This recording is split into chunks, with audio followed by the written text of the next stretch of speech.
তোমরা কে কে আলুর চপ দিয়ে মুড়ি মাখা খেতে পছন্দ করো বলো তো?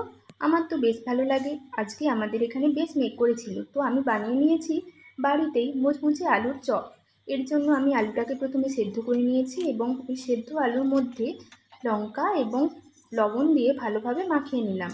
এরপর দেখো কড়াই চাপিয়ে দিয়েছি, কড়াইতে গোটা গরম মশলা ফোড়ন দিলাম। এরপর একে একে দিয়ে দেবো পেঁয়াজ কুচি, আদা রসুন বাটা। ওগুলো ভালো করে ভাজা হয়ে গেলে দিয়ে দেবো গুঁড়ো মশলা হিসেবে লঙ্কা গুঁড়ো এবং হলুদ গুঁড়ো। মশলাটাকে সামান্য জল দিয়ে ভালোভাবে কষিয়ে সেদ্ধ করে রাখা আলুটা ওর মধ্যে দিয়ে ভালোভাবে মিশিয়ে নিলাম।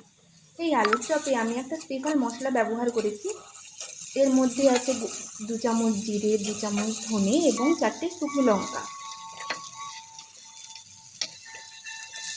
এরপর দেখো আমি আলুর চপের জন্যে বেসনের যে বাটারটা তৈরি করে রেখেছি ওটা বেশ পাতলা করে করেছি। পাতলা করে ব্যাটারটা করলে খুব ভালোভাবে মুচমুচে হয় চপটা।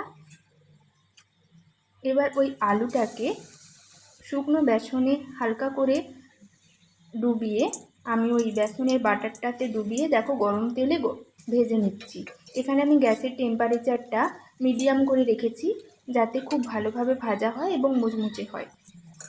তো দেখো আমি একে একে আলুর চপগুলো ভেজে নিয়েছি। এবার